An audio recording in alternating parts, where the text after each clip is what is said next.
Welcome to health file. మోషన్లో రక్తం పడడం అనే సమస్యని కొంతమంది వాళ్ళు ఎనీమిక్ అయ్యేదాకా కూడా గుర్తించలేకపోతుంటారు. రక్తహీనతకి గురయ్యేదాకా గుర్తించలేకపోవడానికి కారణాలు అది మైక్రో లెవెల్లో కూడా ఉండడం అని చెప్పుకోవచ్చు. మరి పైల్స్ లాంటి సమస్యల్లో కూడా రక్తం పడుతూ ఉంటుంది. మరి ఇంకా అనేక కండిషన్స్లో కూడా మలంలో రక్తం పడడం అనేది గమనిస్తుంటాం. మరి ఈ సమస్యని ఎప్పుడు తీవ్రమైనదిగా భావించాల్సి ఉంటుంది, ఒక్కసారి అలా కనిపించగానే ఏ టెస్టులు చేయించుకోవాల్సి ఉంటుంది, కొలనోస్కోపీతో ఎలాంటి విషయాలు తెలుస్తూ ఉంటాయి, ఈ వివరాలన్నీ అందించడానికి Apollo hospitals senior gastroenterologist doctor Raghu DK garu మనతో ఉన్నారు. ఆయన అడిగి మరిన్ని విషయాలు తెలుసుకుందాం. హలో అండి, వెల్కమ్ టు ది షో. కొంతమంది అంటే ఎనీమిక్ అవుతున్నాము అని వచ్చి మిమ్మల్ని అడిగినప్పుడు ఈ టెస్టులు రాస్తూ ఉంటారండి. అంటే ఏంటి అంటే అంత రక్తహీనతకి గురయ్యే అవకాశం ఉందంటారా తెలవకుండా కూడా? అంటే అనీమియా అంటే మీరు అన్నట్టుగా రక్తం తక్కువ ఉండడాన్ని అనీమియా అంటూ ఉంటారు. మామూలుగా సాధారణంగా 12 నుంచి 14, 15 వరకు రక్తం ఉంటూ ఉంటుంది అందరికీ. ఆడవారిలో కొంతమందిలో మంత్లీ బ్లీడింగ్ వల్ల కొంతమందికి రక్తం కొంచెం తక్కువగా ఉంటూ ఉంటుంది. కానీ కంటిన్యూస్గా రక్తం తక్కువగా ఉండడము, మోషన్లో మలం ద్వారం ద్వారా రక్తం పోతూ ఉండడము, ఇలాంటి సిమ్టమ్స్ ఉన్న వాళ్ళలో అనీమియా అనేది నెగ్లెక్ట్ చేయకుండా దానికి కారణం ఏంటో తెలుసుకుంటూ ఉండాలి. ఎందుకంటే చాలా సాధారణమైన కారణాల వల్ల అనీమియా ఉండొచ్చు. న్యూట్రిషనల్ అనీమియా అంటే సరిగ్గా మనం పౌష్టికాహారం తీసుకోకపోవడం వల్ల అనీమియా ఉండొచ్చు. లేకపోతే ఏదో చిన్న మొలల ద్వారానో ఇలా బ్లీడింగ్ అవ్వడం వల్ల అనీమియా రావచ్చు. కానీ కొన్ని సీరియస్ కారణాల వల్ల కూడా అనీమియా వస్తుంటుంది. అందుకని అనీమియాని కొంచెం జాగ్రత్తగా టెస్టింగ్ చేయించుకుని కొన్ని డాక్టర్ని సంప్రదించి దీనికి గల టెస్టులు చేసుకుని కారణం తెలుసుకుంటే ఎవరికైనా మంచిది ఇది. ఓకే, ఒక కాల్ చూద్దామండి. హలో హలో మేడం చెప్పండి మేడం. నమస్తే అండి, చెప్పండి మీకు వస్తున్న అడగండి మేడం. నాకు మోషన్స్ చెప్పండి మేడం. చెప్పండి. మార్నింగ్ నిద్ర లేస్తానే 3 times మేడం. ఓకే, టిఫిన్ చేస్తానే 3 times పోవాలా. మధ్యాహ్నము లంచ్ తర్వాత 3 times. దగ్గర 9, 10, 9 నుంచి 10 సార్లు పోవాలి మేడం. ఎన్ని సంవత్సరాల నుంచి అండి? నాకు ఇప్పుడు 1 year గా ఉంది. ఇంతకు ముందు 1 year ముందు అయితే 3 times 4 times పోతాను మేడం. మీ వయసు రామచంద్ర గారు? మీ వయసు రామచంద్ర గారు? సార్ మీ వయసు ఎంత అండి? Age 50 sir. సో రామచంద్ర గారు, మీరు ఒక సిమ్టమ్ చెప్పారు అంతే, మోషన్ ఎక్కువ సార్లు అవుతుంది అని చెప్పారు అంతే. దీనికి చాలా కారణాలు ఉండొచ్చు. మీ హిస్టరీ ఒకసారి తెలుసుకోవాలి. మీకు ఏమైనా మెడికల్ ప్రాబ్లమ్స్ ఉన్నాయా, దానికి తగ్గట్టు ఏమైనా మందులు వాడుతున్నారా? ఈ మోషన్తో పాటు ఎక్కువ అవడం అంటున్నారు కదా, ఏ రకమైన మోషన్ అవుతుంది మీకు? నీళ్ళ మోషనా, లేకపోతే ఫామ్ స్టూలా, హార్డ్ స్టూలా? అదేవిధంగా దాంతో పాటు కడుపులో నొప్పి ఉండడము, వాంతులు ఉండడము, జ్వరం ఉండడము, రక్తం లాంటిది ఏమన్నా పడుతుందా మోషన్లో? బరువు తగ్గుతున్నారా? కడుపులో నొప్పి ఉందా? మీరు తీసుకునే మందుల వివరాలన్నీ ఒకసారి తెలుసుకుని, కారణాలు అనేకం ఉంటాయి. అందరికీ ఒకే కారణం వల్ల ఈ మోషన్స్ అనేవి ఎక్కువసార్లు అవ్వడం అనేది జరగదు. సో ఒక డీటెయిల్డ్ హిస్టరీ తీసుకుని మిమ్మల్ని ఒకసారి ఎగ్జామిన్ చేసి మీరు తీసుకుంటున్న మందులు అవన్నీ ఒకసారి వివరాలు తెలుసుకుని రక్త పరీక్షలు చేసుకుని తర్వాత దానికి తగ్గ టెస్టులు చేసుకుని తెలుసుకుంటే మంచిది. మీ దగ్గరలో ఎవరైనా డాక్టర్ని సంప్రదించి నేను చెప్పినవన్నీ ఒకసారి వారి ద్వారా ఎగ్జామిన్ చేయించుకుంటే డెఫినెట్లీ తప్పకుండా దీనికి కారణం ఏంటో తెలుసుకుని తగ్గ ట్రీట్మెంట్ ఇవ్వగలుగుతాం. నెక్స్ట్ కాల్ చూద్దామండి. హలో నమస్తే మేడం. నమస్తే డాక్టర్ గారు. నమస్తే అండి. చంద్రశేఖర్ కర్నూలు నుంచి మాట్లాడుతున్నాను డాక్టర్ గారు. నా ఏజ్ 68 years. ఈ మధ్య నేను కొలనోస్కోపీ చేయించాను డాక్టర్. ఆ కొలనోస్కోపీలో 2 columns of grade 2 internal hemorrhoids అని ఉంది డాక్టర్ గారు. దీనికి ఫ్యూచర్ కోర్స్ ఎట్లా ఏం చేయాలి, ఎటువంటి జాగ్రత్తలు తీసుకోవాలి డాక్టర్ గారు? సో మీరు కొలనోస్కోపీ స్క్రీనింగ్ అంటే సిమ్టమ్స్ లేకుండా చేయించుకున్నారా, మోషన్లో రక్తం వస్తుంది అని చేయించుకున్నారా? అదొకటి. నెక్స్ట్, మీకు మొలలు ఉన్నాయంటున్నారు. మొలలు చాలా రకాలు ఉంటాయి. మోస్ట్ కామన్ ఎక్స్టర్నల్ హెమరాయిడ్స్ అంటే బయట కనిపించే మొలలు, ఇంటర్నల్ హెమరాయిడ్స్ మీరున్నామని చెప్పినవి ఇంటర్నల్ హెమరాయిడ్స్. సో లోపల మొలలు అనేవి ఎందుకు వస్తుంటాయి అంటే మోషన్ అయ్యేటప్పుడు, మలద్వారంలో మోషన్ పోయేటప్పుడు ముక్కడం వలన, మోషన్ బాగా హార్డ్గా రావడం వలన, వీటి వలన ప్రెషర్ పెరిగిపోయి మీ రెక్టల్ ఏరియాలో అక్కడున్న రక్తనాళాలు బాగా ఉబ్బిపోవడం జరుగుతూ ఉంటుంది. దాన్నే మొలలు అంటూ ఉంటారు. మీకున్నవి ఇంటర్నల్ హెమరాయిడ్స్. వీటి వలన ఇబ్బంది అనేది నొప్పి అనేది యూజువల్గా ఉండదు, బ్లీడింగ్ అనేది అవుతూ ఉంటుంది. సో మోషన్ అయినప్పుడు మోషన్లో రక్తం అంటే చుక్కలు చుక్కలుగా రక్తం పడడం, అప్పుడప్పుడు నొప్పిగా ఉండడం, నొప్పి అనేది ఎక్కువగా ఉండదు, బట్ మెయిన్లీ మలద్వారం ద్వారా రక్తం రావడం అనేది జరుగుతూ ఉంటుంది. మీకు ఆ సమస్యలు లేవు, రక్తం అనేది పడట్లేదు, నాకు ఉత్తినే స్క్రీనింగ్గా చేయించుకున్నప్పుడు నాకు మొలలని తెలిసాయి అంటే మోషన్ ఫ్రీగా అయ్యేటట్టు మీరు మంచినీళ్ళు బాగా తాగడము, పీచు పదార్థాలు ఎక్కువ తీసుకోవడము, ఫ్రూట్స్ వెజిటబుల్స్ ఎక్కువ తీసుకోవడం, కొంచెం మోషన్ ఫ్రీగా అవ్వకుండా అయ్యే కొన్ని ఆహార పదార్థాలు ఉంటాయి. రెడ్ మీట్ ఎక్కువ తినడము, అదేవిధంగా పీచు పదార్థాలు తినకపోవడము, ఫిజికల్గా యాక్టివ్ లేకపోవడం, ఇవన్నీ ఆపేసుకుని మోషన్ ఫ్రీ అయ్యే పనులు చేస్తే మోషన్ ఫ్రీగా అయిపోతూ ఉంటుంది. కొన్ని మందుల ద్వారా కూడా ఈ మొలల్ని కంట్రోల్ చేసుకోగలుగుతాం. మందుల ద్వారా ఈ మొలల్ని ష్రింక్ చేసే మందులు చాలా ఉన్నాయి. ఇవన్నీ లేవు, ఇవన్నీ వాడాను నేను, నాకు అయినా కూడా ఈ మొలలు అలానే ఉన్నాయి, బ్లీడింగ్ అవుతూ ఉంది నాకు అంటే దెన్ సర్జరీ ద్వారా ఈ మొలల్ని మనము అరికట్టగలుగుతాం. చెప్పండి శ్రీనివాస్ గారు. నెక్స్ట్ కాల్ చూద్దామండి. హలో, నాకు మోషన్లో బ్లడ్ అవ్వబడుతుంది మేడం. ఓకే ఓకే చెప్పండి అమ్మా, ఇంకా చెప్పండి. ఎప్పటి నుంచి అవుతుంది ఇది మోషన్లో బ్లడ్తో పాటుగా? నుంచి అవుతుంది సార్, 3 years నుంచి. ఓకే, అంటే ప్రతిసారి మోషన్ అయినప్పుడు బ్లడ్ పడుతుందా లేకపోతే అప్పుడప్పుడు ఎపిసోడిక్గా పడుతుందా? మోషన్ అయినప్పుడు బ్లడ్ పడుతుందండి. ఓకే, మోషన్ అయ్యేటప్పుడు ఏమైనా ముక్కాల్సి వస్తుందా మీరు? ముక్క లేదండి, ఫ్రీ మోషనే ఉంటుంది. ఓకే, రోజుకి ఎన్నిసార్లు అవుద్ది మోషన్ మీకు? ఒక 3 times అవుతుందండి. ఓకే, మీ రక్తం ఎప్పుడైనా చెక్ చేయించుకున్నారా? రక్తం బాగా తగ్గిపోవడం కానీ రక్తం నార్మల్గా ఉందా మీకు ఏమన్నా? ఎప్పుడు 9 వరకే ఉంటుంది సార్. ఓకే, సో మోషన్లో రక్తం దీనితో పాటు ఇంకా కడుపులో నొప్పి కానీ లేకపోతే బరువు తగ్గిపోవడం కానీ ఆకలి లేకపోవడం ఇలాంటి ఏమైనా సిమ్టమ్స్ ఉన్నాయా? రీసెంట్గా మోషన్ చేంజ్ అవ్వడము ఇలాంటి సిమ్టమ్స్ ఏమైనా ఉన్నాయా మీకు? చేంజ్ అవ్వడానికి ఏమీ లేదండి, ఓకే వెయిట్ అయితే తగ్గుతున్నానండి. ఓకే, సో బరువు తగ్గుతున్నారు మీరు, 2 ఏళ్ళ నుంచి మోషన్లో రక్తం పడుతుంది, రక్తం కూడా బాగా తక్కువ ఉంది. దీనికి తప్పకుండా పరీక్షలు చేయాలమ్మా. అదేవిధంగా మీకు ఈ రక్త పరీక్షలు కూడా ఉత్త రక్తం ఒకటే కాదు, దాంతోపాటు మీ ఐరన్ లెవెల్స్ ఎలా ఉన్నాయి, మీ ఎంసీవీ అంటారు, మీకు క్రానిక్ అనీమియానా అక్యూట్ అనీమియా అంటే రీసెంట్గా వచ్చిన అనీమియా లేకపోతే చాలా కాలం నుంచి వచ్చిన అనీమియా ఏంటి అనేది ఒకసారి మీ సిబిసి అనేది ఎగ్జామిన్ చూస్తే తెలిసిపోద్ది మనకు. అది వచ్చిన తర్వాత ఈ బ్లీడింగ్ అనేది ఎందుకు వస్తుంది అనేది కూడా కొలోనోస్కోపీ అనే ఒక పరీక్ష ఉంటుందమ్మా. ఇదేంటంటే ఒక కెమెరా పరీక్ష, మలద్వారం ద్వారా ఒక కెమెరా పంపించి పెద్ద పేగులో బ్లీడింగ్కి కారణం ఏంటి అని తెలుసుకోవడం కోసం అనేది ఇది ఒక పరీక్ష. అది చేస్తే మనకు ఈ అనీమియాకి కారణం ఏంటి, ప్రతిసారి అనీమియాకి కారణం మలద్వారం ద్వారా పెద్ద పేగులోనే ఉండకపోవచ్చు, కానీ రక్తం పడుతుంది అంటే మాత్రం పెద్ద పేగే కారణం అయి ఉండొచ్చు. నల్లగా మోషన్ వస్తుంది అంటే పై భాగంలో కడుపు లేకపోతే అన్నవాహికలో కానీ కడుపులో కానీ చిన్న పేగులో కూడా కొన్నిసార్లు ఏమైనా సమస్య ఉంటే కూడా రక్తం తక్కువ ఉండడము, మోషన్ నల్లగా పడడం, ఇవన్నీ కూడా జరుగుతూ ఉంటాయి. సో తప్పకుండా మీరు ఒకసారి మీ దగ్గరలోని ఫిజిషియన్ని ఒకసారి కలిసి సంప్రదించి ఈ అనీమియా ఎలాంటిది కనుక్కుని దాని తగ్గ పరీక్షలు చేయించుకుంటే దీనికి అంటూ ఒక సమాధానం మనం కనిపెట్టగలుగుతాం. శ్రీనివాస్ గారు కాల్. శ్రీనివాస్ గారు మేడం నమస్తే, చెప్పండి. నాకు మేడం చెప్పండి. I'm an alcoholic actually for last 10 years. Okay చెప్పండి. లాస్ట్ 2 days నుంచి కొంచెం స్టమక్ లో పెయిన్, బర్నింగ్ సెన్సేషన్ ఇట్లా వస్తున్నాడు, వామిటింగ్ సెన్సేషన్, అన్నం తిందంటే వామిటింగ్ సెన్సేషన్ వస్తుంది కానీ వామిటింగ్ రావట్లేదు. శ్రీనివాస్ గారు, సార్ టాయిలెట్ కానీ యూరినల్స్ కానీ మామూలుగా ఉంటున్నాయి. సో శ్రీనివాస్ గారు, మీరు ఆల్కహాల్ తాగుతున్నా అంటున్నారు, మీరు అంటే ఎన్ని రోజుల నుంచి తాగుతున్నారు, ఎంత తాగుతున్నారు అని అయితే నాకు తెలియదు, మీరు ఫోన్ చేసి అడుగుతున్నారు కాబట్టి ఇది చాలా రోజుల నుంచి ఉన్న సమస్య అని అర్థమవుతుంది నాకు. సో మీరు ఆల్కహాల్ తాగడం వలన వచ్చే సమస్యలు చాలా ఉంటాయి.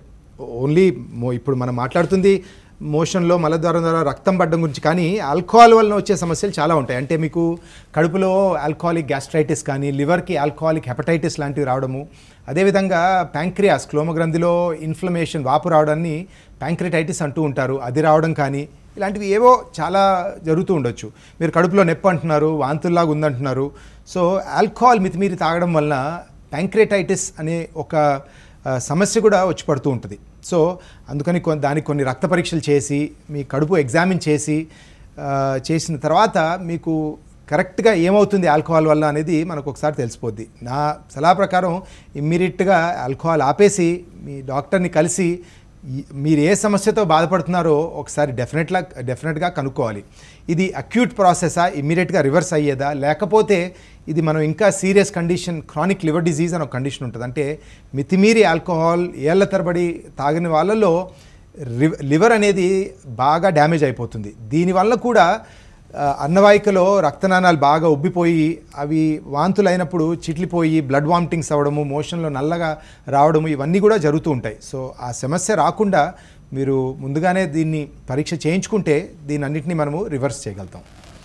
ఆల్కహాల్ వల్ల బాగా డీహైడ్రేషన్కి కూడా గురవుతారంటారు కదండి? అవును, ఆల్కహాల్ వల్ల కూడా, ఎందుకంటే చాలామంది ఆల్కహాల్ తీసుకునే వాళ్ళు దాంతో సరిగ్గా న్యూట్రిషన్ సరిగా తీసుకోకపోవడము, న్యూట్రిషనల్ డెఫిషియన్సీస్ రావడము, సరిగ్గా దాని తగ్గట్టు హైడ్రేషన్ సరిగా చేయకపోవడము, రోజంతా ఆల్కహాల్ తాగుతూ ఉండడం వలన మన సెల్స్లో ఉన్న వాటర్నంతా కూడా ఆల్కహాల్ డ్రైన్ అవుట్ చేసేసి సివియర్ వాల్యూమ్ డిప్లీషన్ అయ్యి సివియర్గా డిహైడ్రేషన్ సమస్యతో బాధపడుతూ ఉంటారు. So it can lead to end organ damage, కిడ్నీలు షట్ డౌన్ అయిపోవడము, ప్యాంక్రియాస్ లివర్ పైన కూడా లోడ్ అప్ పడ్డము, మన హార్ట్ పంపింగ్ కూడా బాగా స్లో అయిపోవడం, ఇవన్నీ జరుగుతూ ఉంటాయి because of alcohol use. So definitely దీనికి చాలా ఒక్క లివర్ ఒకటే కాకుండా బాడీలో చాలా ఆర్గన్స్లో కూడా డ్యామేజ్ అయ్యే ఆస్కారం ఉంటుంది దీనివల్ల. ఒక కాల్ చూద్దామండి. హలో హలో, నమస్తే, చెప్పండి. మేడం అది నాకు డయేరియా ప్రాబ్లం ఉందండి. చెప్పండి. లైక్ ఒక 3-4 years నుంచి diarrhoea, loose stools, watery stools, ఇంకా ఫుడ్ కరెక్ట్గా అబ్జర్వ్ అవ్వకపోవడం, ఇలాంటి ప్రాబ్లమ్స్ ఉన్నాయండి. సో దానికి డాక్టర్ గురించి సజెషన్స్ ఇస్తారు. నమస్కారం అండి. సో మీకున్నది క్రానిక్ డయేరియా. మీకు క్రానిక్ డయేరియా అంటే లాంగ్ టర్మ్ 3 to 6 months కన్నా ఎక్కువ ఉన్న వాళ్ళని క్రానిక్ డయేరియా అంటూ ఉంటాము. సో దీనికి కారణాలు అనేకం. దాంతో డయేరియాతో పాటు మీకు ఏమైనా సిమ్టమ్స్ ఉన్నాయి కూడా తెలుసుకోవాలి. సో క్రానిక్ డయేరియాకి మాల్ అబ్జార్ప్షన్ అంటే బాడీ అబ్జార్బ్ చేసుకోలేకపోవడం కొన్ని న్యూట్రియంట్స్, దానివల్ల అవ్వచ్చు. ఇంటాలరెన్స్ టు ఫుడ్స్ అంటే పాల పదార్థాలు పడకపోవడము, గ్లూటెన్ ఇంటాలరెన్స్ ఇలాంటివి అవ్వడము. అదే విధంగా స్ప్రూ అంటే ట్రాపికల్ స్ప్రూ కానీ సిలియాక్ స్ప్రూ ఇలాంటి కండిషన్స్ వల్ల రావచ్చు. మెడికేషన్ సైడ్ ఎఫెక్ట్ వల్ల కూడా కొన్నిసార్లు ఈ క్రానిక్ డయేరియా అనేది వస్తూ ఉంటుంది. అదేవిధంగా క్రానిక్ డయేరియాకి చిన్న పేగులోని చాలా సమస్యలు ఉంటాయి. దాంతోపాటు పెద్ద పేగులోని సమస్యల వలన కూడా ఈ క్రానిక్ డయేరియా అనేది వస్తూ ఉంటుంది. సచ్ యాజ్ పేగులో పూత, colitis, inflammatory bowl disease, Crohn's disease, ulcerative colitis, ఇలాంటి చాలా కండిషన్స్ ఉంటాయి. వీటి వల్ల కూడా క్రానిక్ డయేరియా అనేది వస్తూ ఉంటుంది. అదేవిధంగా కొన్ని మైక్రోస్కోపిక్ కొలైటిస్ అని, కొలాజినస్ కొలైటిస్ అని, లింఫోసిటిక్ కొలైటిస్ అని కొన్ని వేరే కండిషన్స్ కూడా ఉంటాయి. సో ఇది ఒకసారి ఇలా ఒక క్వశ్చన్తో నిర్ధారించేది కాదు. కొన్ని మోషన్ టెస్టులు చేయడము, కొన్ని రక్త పరీక్షలు చేయడము, ఇవన్నీ నార్మల్ ఉంటే ఒకసారి ఎండోస్కోపీ ద్వారా వెళ్ళి చిన్న పేగు పరీక్ష చేయడము, బయాప్సీ. అదేవిధంగా పెద్ద పేగు పరీక్ష కొలోనోస్కోపీ ద్వారా వెళ్ళి ర్యాండమ్ బయాప్సీస్ చేసి ఐబీడీ ఉందా, పేగులోని టీబీ లాంటివి ఏమైనా ఇన్ఫెక్షన్స్ ఏమైనా సోకాయో తెలుసుకోవడము, బయాప్సీస్ చేసి ర్యాండమ్ బయాప్సీస్ చేసి మైక్రోస్కోపిక్ కొలైటిస్ ఉందా తెలుసుకోవడం, ఇవన్నీ పరీక్షల ద్వారా ఒక డెఫినెట్ డయాగ్నోసిస్కి యూజువల్గా రాగలుగుతాం. Once the diagnosis is made, డయాగ్నోసిస్ని బట్టి దాని తగ్గ ట్రీట్మెంట్ అనేది ఇవ్వగలుగుతాం. మీరు 3 years నుంచి ఉందంటున్నారు, డెఫినెట్లీ మీరు దీన్ని డిలే చేయకుండా ఒకసారి ఇన్వెస్టిగేట్ చేసుకోవాలని నేను, that would be my suggestion అండి. రవి గారు కాల్ చేద్దాం. రవి గారు నమస్తే. నమస్తే, చెప్పండి రవి గారు. బాత్రూమ్ లెట్రిన్ పోయినప్పుడు మేడం ఫ్రీగా రావట్లేదు. ఓకే రవి గారు, మీరు ఇది ఎప్పటి నుంచి అవుతుంది మీకు ఇది మలబద్ధకం అనేది ఒకటి ఇంపార్టెంట్. షార్ట్ టర్మ్ మీకు జస్ట్ ఒక వారం 2 వారాల నుంచో 2-3 రోజుల నుంచి అవుతుంది అంటే కుడ్ జస్ట్ బీ మీరు ఏమన్నా టైంకి తినకపోవడము, సరిగ్గా రెస్ట్ లేకపోవడము, మంచినీళ్ళు సరిగా తాగకపోవడము, లేకపోతే ఎక్కువగా పీచు పదార్థాలు తీసుకోకపోవడము, నాన్ వెజిటేరియనో లేకపోతే మైదాతో కూడిన ఇది పిండి పదార్థాలు ఎక్కువ తీసుకోవడం వల్ల కూడా మోషన్ కొంచెం అందగించడం జరుగుతూ ఉంటుంది. లేదు ఇది చాలా కాలం నుంచి జరుగుతుంది అంటే మాత్రం దీనికి తగ్గ కారణం అనేది తెలుసుకోవాలి. షార్ట్ టర్మ్ ఈ కొద్ది రోజుల నుంచే జరుగుతుందంటే ఐ వుడ్ రికమెండ్ కొంచెం ఫైబర్ రిచ్ ఫుడ్ కొంచెం ఎక్కువ తీసుకోండి. కాయగూరలు, ఆకుకూరలు, ఫ్రూట్స్, వెజిటబుల్స్ కొంచెం ఎక్కువ తీసుకుని మంచినీళ్ళు బాగా తీసుకోండి. మీరు ఏమైనా నొప్పి మందులు ఏమైనా వాడుతుంటే, లేకపోతే మోషన్ని స్లో చేసే పెయిన్ కిల్లర్స్ లాంటివి ఏమైనా వాడుతున్నా కూడా అవి అవాయిడ్ చేసి సింపుల్ లాక్సేటివ్స్ ఉంటాయి కొన్ని to take which can help you to have a free bowel movement అండి. చాలా కాలం నుంచి నేను ఈ సమస్యతో బాధపడుతున్నాను అంటే మాత్రం డెఫినెట్లీ మీరు దీన్ని తప్పకుండా ఇన్వెస్టిగేట్ చేసుకోండి. ఎందుకంటే ఇలానే మోషన్ అవ్వకుండా దీని ద్వారానే నెక్స్ట్ మొలలు లాంటివి రావడము, ఏనల్ ఫిషర్లు, ఫిస్టులాలు లాంటివి రావడము ఇదే కారణం అవ్వచ్చు. అదేవిధంగా పెద్ద పేగులో ఎక్కడన్నా చిన్న చిన్న గడ్డల్లాగా ఉండడము, అవి పేగుని అడ్డంగా ఉండిపోవడము, బ్లాకేజ్ ఆఫ్ ద ఇంటెస్టైన్ అవ్వడము, ఇంకా కొన్ని సీరియస్ కండిషన్స్ కూడా ఉంటాయి. ఎలాంటివంటే కోలన్ క్యాన్సర్ అనే ఒక కండిషన్ ఉంటుంది. ఇవన్నీ కూడా కారణాలు కావచ్చు మలబద్ధకానికి. సో చిన్న సమస్య మంచినీళ్ళు సరిగా తాగకపోవడం, పీచు పదార్థాలు సరిగా తీసుకోకపోవడం నుంచి కోలన్ క్యాన్సర్ లాంటి కొంచెం ప్రాణాంతకమైన వ్యాధి వల్ల కూడా ఇవి అవ్వచ్చు. సో దీనికి తగ్గట్టుగా మీరు టెస్టులు చేయించుకోవడం డెఫినెట్లీ ఈజ్ అడ్వైజబుల్ అండి. ఈ మధ్య మార్కెట్లో ఎన్నో రకాల ప్రోబయాటిక్స్, గుడ్ బగ్స్ అని ఇట్లాంటి ఎన్నెన్నో వినపడుతున్నాయండి. ఇవి హెల్ప్ చేస్తాయి అంటారా ఇలాంటి సమస్యలు ఉన్న వాళ్ళకి? ప్రోబయోటిక్స్ అంటే this is I won't call it a pad, but చాలామంది మార్కెట్ చేస్తున్నారు. మీరు అన్నట్టుగా చాలామంది 100 కోట్ల బిజినెస్లు కూడా చేస్తున్నారు ఇట్లాంటి బిజినెస్ చేస్తూ. బికాజ్ ఈ కోవిడ్ వల్లనో దేనివల్లనో చాలామందికి హెల్తీ ఈటింగ్, హెల్తీ లివింగ్ అనేది బాగా అలవాటు పడిపోయింది. అదేవిధంగా ఎక్కువగా ఫిజికల్గా యాక్టివ్ లేకపోవడమో, లేకపోతే మనం అంటే బయట ఫుడ్ తినడమో, దీనివల్ల కూడా ఫ్రీక్వెంట్గా గ్యాస్ట్రోఇంటెస్టినల్ అప్సెట్స్ అవ్వడం జరుగుతూ ఉంటాయి. దీనికి ఎందుకు అంటే మన ఇంటెస్టైన్ పేగులో మంచి ఆర్గానిజమ్స్ ఉంటాయి, అదేవిధంగా చెడు ఆర్గానిజమ్స్ కూడా ఉంటాయి. ఆ మంచి ఆర్గానిజమ్స్కి ఉపయోగపడేవే ఈ ప్రోబయాటిక్స్ అనేవి. గుడ్ బగ్ అనేది అంటే మంచి బ్యాక్టీరియా ఉండాలి మన ఇంటెస్టైన్స్లో, అదే ఈ ప్రోబయాటిక్స్. ప్రీబయాటిక్స్ అంటే వీటికి ఇచ్చే ఆహారాన్ని ప్రీబయాటిక్స్ అంటూ ఉంటాం. సో ఇవన్నీ డెఫినెట్లీ మంచివే. ఒక మోతాదులో అందరికీ ప్రోబయాటిక్స్ అనేది అవసరం. మెడికేషన్స్ ద్వారా తీసుకోవచ్చు, లేకపోతే న్యాచురల్గా కూడా ప్రోబయాటిక్స్ వస్తూ ఉంటాయి. అంటే ఫర్మెంటెడ్ ఆర్గానిజం, మన పెరుగు లాంటివి, యోగర్ట్ లాంటివి, లేకపోతే కెఫీర్, కిమ్చి, కంబూచా, సవర్ క్రౌట్ అని న్యాచురల్గా కూడా చాలా ప్రోబయాటిక్స్ దొరుకుతూ ఉంటాయి. అవి వాటికి ఎక్కువ మందికి యాక్సెస్ లేని వాళ్ళు ఒక క్యాప్సూల్ రోజు ఒకటి వేసుకుంటే ప్రోబయాటిక్ అనేది తీసుకుంటూ ఉంటారు. నేను యూజువల్గా ఎప్పుడు చెప్తుంటా అంటే బ్లోటింగ్, గ్యాస్ ఎక్కువ ఉన్న వాళ్ళు, లేకపోతే మోషన్ మరీ ఎక్కువగా అవ్వకపోవడము, ఫ్రీక్వెంట్గా డయేరియా వస్తున్న వాళ్ళు ఫస్ట్ డయట్ చేంజ్ చేస్తూ ప్రోబయాటిక్స్ తీసుకోండి. ప్రోబయాటిక్స్తో హెల్ప్ అవుతే మంచిదే, అవ్వలేదు అంటే డెఫినెట్లీ నెక్స్ట్ ఇన్వెస్టిగేట్ చేసుకోవాలి. నెక్స్ట్ కాల్ చేద్దామండి. హలో హలో చెప్పండి అమ్మా, నేను వింటున్నాను. సార్, నాకు గుండెల్లో నొప్పిగా ఉంటుంది సార్. ఓకే, మీ వయసు అమ్మా? నా వయసు 30 సార్. అంటే రోజు ఉంటుందా గుండెలో నొప్పి, లేకపోతే అప్పుడప్పుడు వస్తూ ఉంటుందా? అప్పుడప్పుడు వచ్చింది సార్, తేపుడు వస్తూ ఉంటాయి. అంటే గుండెలో ఆరాటం మంటలాగా ఉంటుందా, లేకపోతే బరువుగా నొప్పిలాగా ఊపిరి పీల్చుకోలేకపోవడం ఉంటుందా? కొంచెం ఊపిరి తీసుకోలేనట్టుగా ఉంటుంది సార్. ఓకే, దీనికి ఏమన్నా మరి కంటిన్యూగా ఎప్పటి నుంచి వస్తుందమ్మా ఈ ఇబ్బంది మీకు? అప్పుడప్పుడు వచ్చింది సార్. అదే ఎన్ని రోజుల నుంచి ఉందమ్మా ఇది సమస్య? హలో, ఎన్ని రోజుల నుంచి ఉందమ్మా ఈ సమస్య మీకు? గ్యాస్ వచ్చింది సార్. గ్యాస్ వచ్చినప్పటి నుంచి ఇలా అనిపిస్తుంది. అదేనమ్మా, ఈ సమస్య అనేది గ్యాస్ వలన, సాధారణమైన గ్యాస్ వలన కూడా ఈ గుండె బరువుగా ఉండడము, ఈ డయాఫ్రమ్ బాగా ఒత్తిపోవడం వలన ఊపిరి సరిగా పీల్చుకోలేకపోవడం ఇవన్నీ అవుతూ ఉంటాయి. ఇది వెరీ సింపుల్ కాజ్. కొన్ని సీరియస్ కండిషన్స్ కూడా ఉండొచ్చు. ఊపిరితిత్తుల్లో ఏమైనా ప్రాబ్లం ఉన్నా, లేకపోతే గుండెకు సంబంధించిన సమస్యల వలన కూడా గుండె బరువుగా నొప్పిగా ఉండడము, అసిడిటీ రీఫ్లక్స్ అంటూ ఉంటారు, యాసిడ్ రీఫ్లక్స్, దానివల్ల కూడా ఈ సమస్య అనేది వస్తూ ఉంటుంది. షార్ట్ టర్మ్గా వచ్చింది, నేను యాసిడ్ రీఫ్లక్స్ మందు గ్యాస్ బిల్ల వేసుకుంటే తగ్గిపోతుంది అంటే మంచిదే. 1-2 రోజులు వాడి ఆపేసేయండి. వేసుకున్నప్పుడు తగ్గుతుంది, ఆపేయంగానే వస్తుంది అంటే మాత్రం తప్పకుండా దీన్ని తగు పరీక్షలు చేయించుకోవాలమ్మా. ఒక ఎండోస్కోపీ కానీ, అల్ట్రాసౌండ్ స్కానింగ్ కానీ, ఒక ఈసీజీ లాంటిది చేయించుకుని గుండె సమస్య ఏమైనా ఉందా, చెస్ట్ ఎక్స్రే ఒకటి చేయించుకోవాలి.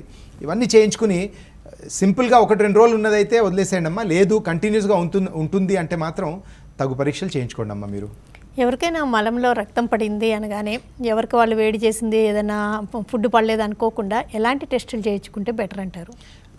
ఇంతకుముందు చెప్పినట్టుగా మలంలో రక్తం పడడానికి కారణాలు అతి సాధారణమైన చిన్న మొలల నుంచి మొదలు పెట్టుకుని కోలన్ క్యాన్సర్ లాంటి తీవ్రమైన వ్యాధి వరకు ఏ ఒక్క కారణం వలన అవ్వచ్చు. 1-2 రోజుల నుంచి మలంలో రక్తం పడుతుంది, చుక్కలుగా పడుతుంది, మోషన్ బాగా గట్టిగా వస్తుంది, ముక్కాల్సి వస్తుంది అన్న వాళ్ళలో మోస్ట్ లైక్లీ మొలల వల్లనే బ్లీడింగ్ అని అనుకోవచ్చు.